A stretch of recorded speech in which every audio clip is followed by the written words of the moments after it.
جماعت احمدیہ کے منفرد لہجے کے صاحب طرز اور نامور شاعر مکرم و محترم عبدالسلام اسلام صاحب وفات پا گئے۔ انا للہ و انا الیہ راجعون۔ محترمہ رفعت اسلام صاحبہ پٹنی لندن سے تحریر کرتی ہیں کہ احباب جماعت کے منفرد لہجے کے صاحب طرز پرجوش اور نامور شاعر خاکسار کے والد مکرم و محترم عبدالسلام اسلام صاحب مورخہ 7 فروری 2024 بروز بدھ بعمر 86 سال لندن میں انتقال کر گئے۔ انا للہ و انا الیہ راجعون۔ مرحوم مورخہ 10 دسمبر 1937 میں پیدا ہوئے۔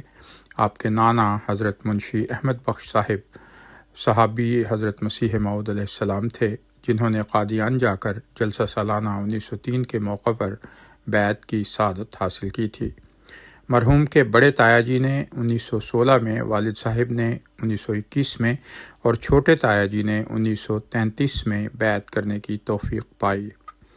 مکرم عبدالسلام اسلام صاحب بچپن سے ہی ذہین اور قابل شخصیت کے مالک تھے۔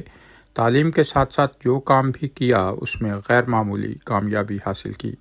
آپ نے BA تک تعلیم حاصل کی، تاہم اپنی عملی زندگی میں اور ملازمت کے دوران انتھک محنت کے نتیجے میں بہت کامیابی سمیٹی۔ آپ لاہور کے 2 بزنس اداروں میں مینیجر رہے، نیشنل سلک ملز فیصل آباد میں امپورٹ آفیسر اور آفس سپرنٹینڈنٹ کے طور پر متعین رہے۔ اس کے علاوہ آپ ملز ایسوسی ایشن کے سیکریٹری بھی رہے۔ نیز آپ نے کئی اور جگہوں پر بھی کام کیا، جہاں بھی ملازمت کی، اپنی نیک نامی اور احمدی ہونے کی وجہ سے اچھے کردار سے دوسروں پر اثر انداز رہے۔ اللہ تعالیٰ نے آپ کو شاعری کا ملکہ عطا فرمایا تھا۔ آپ نے طالب علمی کے دور سے ہی شاعری کا آغاز کر دیا تھا۔ آپ نے شروع سے ہی شاعری کو احمدیت کی صداقت کے اظہار کا ذریعہ بنایا تھا۔ آپ کو ربوہ اور پاکستان بھر میں مختلف جماعتی مشاعروں میں اپنا منظوم کلام پڑھنے کا موقع ملا، جہاں سے آپ نے ڈھیروں داد اور پسندیدگی کے جذبات وصول کیے۔ علاوہ ازیں آپ کا کلام جماعتی اور غیر جماعتی ملکی اخبارات و رسائل میں شائع ہوتا رہا۔ ان میں روزنامہ الفضل ربوہ، ماہنامہ انصار اللہ، ماہنامہ خالد، ماہنامہ مصباح، ہفت روزہ لاہور، ہفت روزہ تقاضے اور الفضل انٹرنیشنل شامل ہیں۔ آپ کی شاعری جماعت احمدیہ کی صداقت کے دلائل اور خلافت سلسلہ کی محبت میں گندھی ہوتی تھی۔ کلام میں عزم و ہمت کا جذبہ کوٹ کوٹ کر بھرا ہوتا تھا، اور پھر آپ کا پرجوش انداز محفل پر ایک عجیب کیف و سرور اور خاموشی کی چادر تان دیتا تھا۔ سامعین یکسوئی اور توجہ سے سنتے اور ہر شعر پر دل کھول کر داد دینے پر مجبور ہو جاتے۔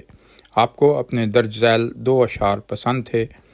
سہانا ہے سماں تازہ جہاں معلوم ہوتے ہیں، بشکل نو زمین و آسماں معلوم ہوتے ہیں، نہ جانے کیوں ٹپک جاتے ہیں جا کر ان کی آنکھوں سے، میری آنکھوں سے جو آنسو رواں معلوم ہوتے ہیں۔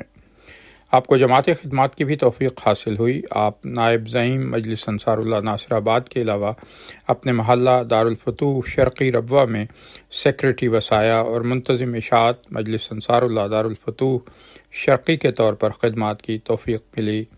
آپ سن 2016 سے لندن میں مقیم تھے۔ مرحوم صوم و صلات کے پابند اور خلافت سے عشق کا تعلق رکھتے تھے۔ انفاق فی سبیل اللہ آپ کا خاص وصف تھا۔